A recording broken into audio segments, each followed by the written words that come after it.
ملګرو دا ویډیو سړی ډېر زیات خفه کوي. تاسو دا ویډیو وګورئ او په دې کې دومره غټ سبق دی که نه چې په دې باندې چې عمل وکړو نو هغه د یو غټ غم نه هم بچ کیدی شي.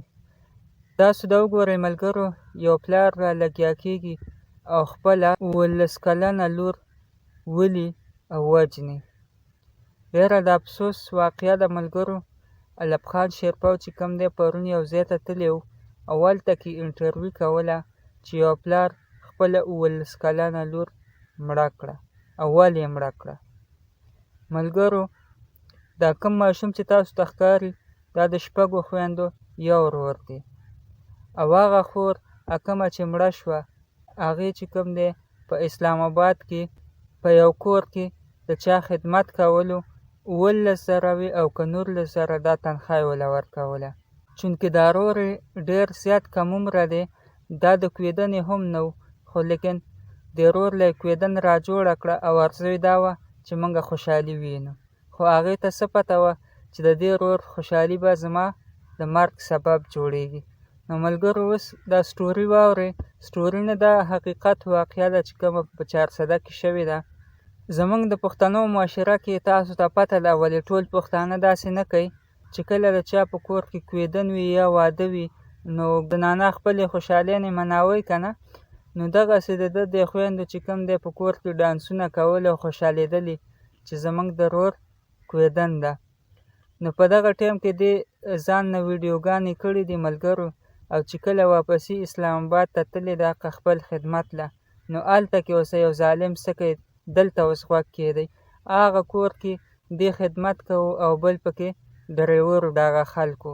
خو د دې جینۍ د مور د وینا مطابق د دې لور چې کوم دی هغه کور کې موبایل چارج ته ږدي او ډریور راځي او موبایل روچتوي او د هغې نه چې کوم دی هغه ویډیوګانې ټولې ځان ته راړئ او بیا چې کوم دی غلط ډیمانډ غلطې مطالبې ترې کوي چې که تا زما مطالبه ونه منله نو زه به ستا ویډیوګانې وایرل کړم.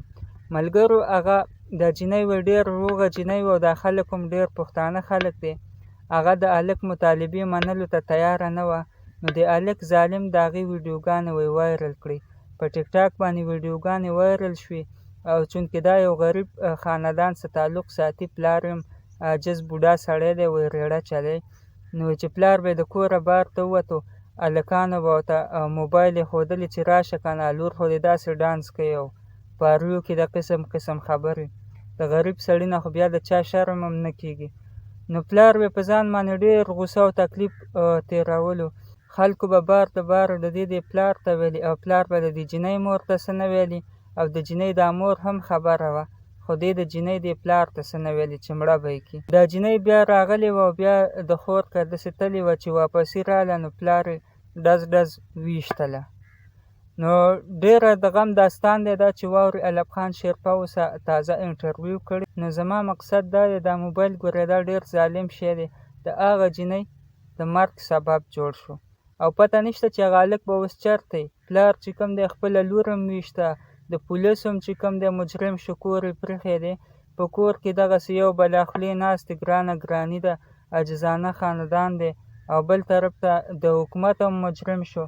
نو د موبایل نه څونه غټه مسله جوړه شوه او چې کومې خویندې ویډیوګانې ګوري هغوی ته هم دا وایم چې په دې کې یو سبق دی، چونکې دا سبا د بل څه هم داسې کیدی شي موبایل د سړي نه ورک شي وغورځېږي ترې، بلا د چا په سوچ کې هم نه راځي، خو دا کېږي.